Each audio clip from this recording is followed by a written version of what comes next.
Right on schedule, Apple did drop iOS 26.4.2 as the next public release, coming before iOS 26.5 will be released to the public in a little less than a month's time frame. As I said in my video talking about this coming soon, this is purely going to be bug fixes and security improvements and all of those sorts of things, not so much new features. As is typical with any double dot release, you will not see any features in this build that didn't already exist. If we go into settings, general, and about, you can see iOS 26.4.2 does have a build number of 23E261. This did come in a little over 650 megabytes on my iPhone Air, and it does vary depending on your device. As you can see here, our modem firmware on this build is 2.04.03 as well. Before we jump into kind of testing everything out, let's take a look at iPhone storage, since that has been an issue on our 17 Pro Max. The iPhone Air has done a lot better, and right off the bat, huge difference here in system data usage. We are finally back down to only over 1 gig.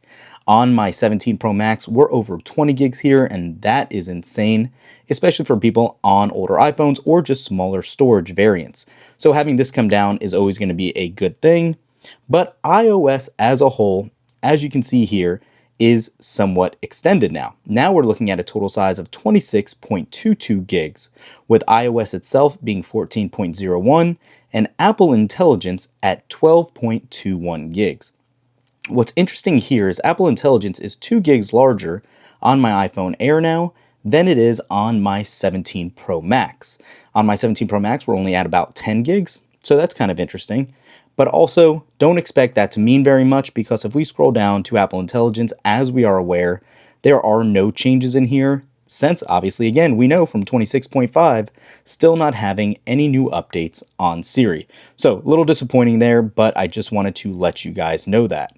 If you actually go into the support.apple.com website to see what's new at the time of post, and I'll refresh it really quick, you can see here that we actually still do not have an update for 26.4.2 yet.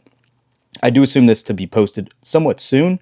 That'll give us a better breakdown of what exactly has changed, but at least for now, it is still not posted. Also, one of the things I talked about in my other video is when I pulled down to do a spotlight search, the keyboard really lagged. Let's see if that's improved. Nope, you can see once, twice, 3 times in a row, there is a lengthy delay having that keyboard pull up. So a little bit disappointing that that's still not fixed, but hopefully we will still get better cellular connectivity and really just mobile connectivity in general. As far as actually launching some apps, you can see everything does seem to be pretty smooth. Let's go to Freeform. I'm not anticipating us seeing any new sorts of splash screens here, but just in case, we'll run through it. Subscription price increase, of course. Let's go to the App Store. And everything does seem to be flying along pretty well. While everything does keep re-indexing, I do want to run a quick heat check for you guys. And you can see, unsurprisingly, the phone is getting pretty warm, and I was feeling it, which is why I actually wanted to show you guys this in the first place. It's not a huge surprise. While the phone re-index, it does get quite warm. And obviously, where all those internals are on here in the camera plateau, it is definitely hot right now to the touch.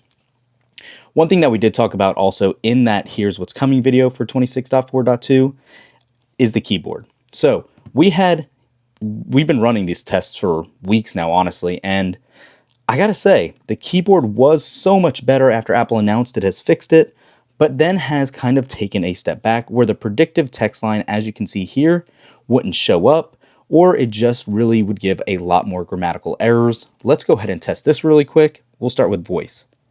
What is going on, everybody? Happy Wednesday. I hope the middle of your week is going well.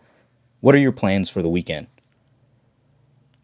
So that worked pretty seamlessly. How are you doing today? What's going on? The weather is nice. So typing actually worked pretty well, and then you can see the predictive text board did show up. Let's go ahead and see what comes up. I hope you have a good day, and I hope you get some rest.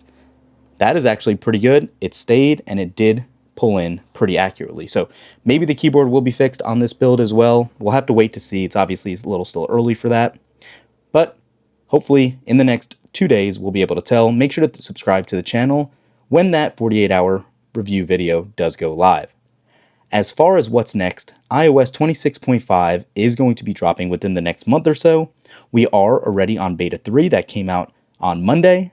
Next week on the 27th, I would anticipate getting the 4th beta, possibly the 5th or RC on May 4th, and then the public release most likely around the 11th or 18th at the very latest.